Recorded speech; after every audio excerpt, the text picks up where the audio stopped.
Well, sir, thank you for meeting me here. Thank you for meeting me. You got a home buying seminar? That's what you call this thing, huh? Seminar? This is more of a home buying meeting, Okay. really. So, Tom, tell me what you're looking for, my friend. I'm looking for something small to start out with to build my equity. Okay, so you're a first-time home buyer. Yeah. You're doing it the correct way, really. So I'm really glad that you are roommates with a real estate agent who can guide you through your home buying process. Yeah. So you're looking for something small. Do you work from home or do you go in someplace? I work from home currently. Okay. So are you looking for like a 2-bedroom, one for your office, potentially one for your actual bedroom? That would be ideal. Okay. 2-bed, 1 bath. Looking for a condo. You're looking for a lower HOA, or do you want kind of all the amenities and all the bells and whistles? I'm not worried about the amenities. So Okay. So you don't really care about like a public pool Nah. or anything like that? Nah, I keep to myself. Okay. Just the way you like it. Would you like a washer and dryer in a unit, or do you just care that it has a washer and dryer on site? I mean, if it was in the unit, that'd be pretty cool. Okay. So, shoot for the stars, I think. Yeah, it can be a little rough to not have a washer and dryer in a unit, especially if other people's clothes are in there and it's getting all kind of smelly. Yeah.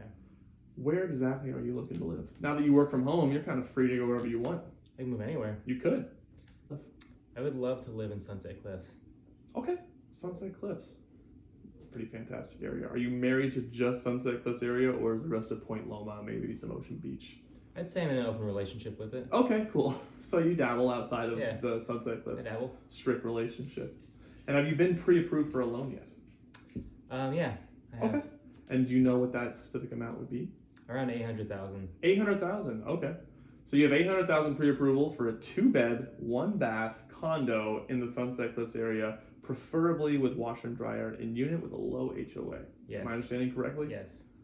I think we can definitely make that happen for $800,000. Let's do it. So with that in mind, after this meeting, I can go into my little lair and I can find exactly what we're looking for, and I'll get you between 4 and 6 examples of exactly what you're looking for. We can go out and search.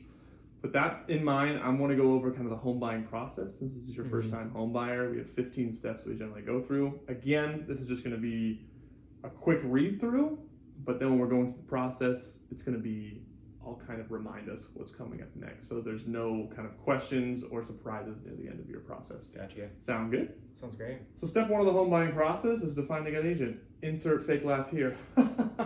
Good for you. Good for you. You've already found one.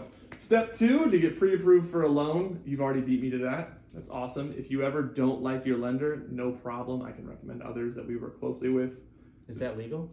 That is legal, for Okay. sure. I can't tell you who to work with, but I You can can recommend between 2 and 3. You can strongly I can recommend. strongly recommend between 2 and 3 to work with. After that, we're going to go look at homes. And we're going to find you your perfect dream home. And I'm going to do my best and my due diligence to get you the best deal on your dream home. That requires negotiation, open communication, and then boom, we get into contract. Our offer gets accepted. Within the first 3 days of our offer getting accepted, you're going to have to give your earnest money deposit. That's generally between 1% and 3% of the total home price. So if you are purchasing a condo for $800,000, minimum, we're going to put $8,000 in the first 3 days. It just secures our spot in line. It shows that we're a serious buyer. After that, we're going to get the home inspection completed. This is something that you pay for out of pocket, between $400 and $500. It's going to show us every possible thing that's wrong with the home. It's going to be done with a visual inspection. So this is going to help us dramatically when it comes to requests for repairs down the line. It leaves no stone unturned so that you know exactly what you're stepping into. This is going to be one of the largest financial decisions of your life, so you don't want to just see it sight unseen and close escrow without it. All that sound fair? Sure. Okay. Step 7, we're going to request for repairs based off of the inspection that we just got done. We can generally get credit for the home price or lower the home price altogether. In California, we're in an as-is state, but if it's a health and safety issue, the seller generally always does the repairs or comps you some of the price off the selling price. Step 8, the seller's actually going to give you a list of disclosures that they know is wrong with the house that they've lived in. If there's any leak in the roof, if there's any electrical issues that they are aware of, they will write it down on their disclosures. All that sound good? Yeah. Okay. Your lender is going to get an appraisal done. This is all something you paid for out of pocket. Again, between $500 and $600. A lender will not lend past what the appraiser says your home valuation is at. An example of that is if we're paying for a home for $800,000 and the appraiser comes back at $750,000, your lender will only lend up to that 750K range. What we can do after that is we can use that to our advantage to do negotiations to find some middle ground for you, or we can also ask for a review of the appraisal and we can give our own comps to maybe sway it up to the price that we're willing to pay for it. Sound fair? Everything making sense so far? Okay, by now the inspection is done, request for repairs have been negotiated, and we can remove our inspection contingency.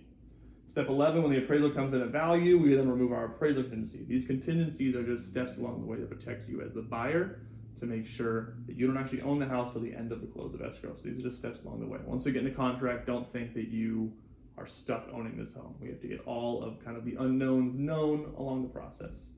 Okay, we're gonna do a final walkthrough. This is 3 days before the close of escrow. We're making sure that when we put an offer, the home might have been beautiful. We're gonna make sure there wasn't a break-in or any kind of parties, holes in the drywall, new kind of headaches along the way.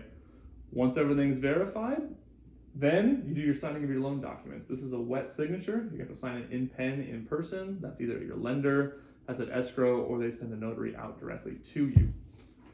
Lastly, once everything's signed, once it's funded, escrow notifies the title company. They will then have the deed sent to county to record.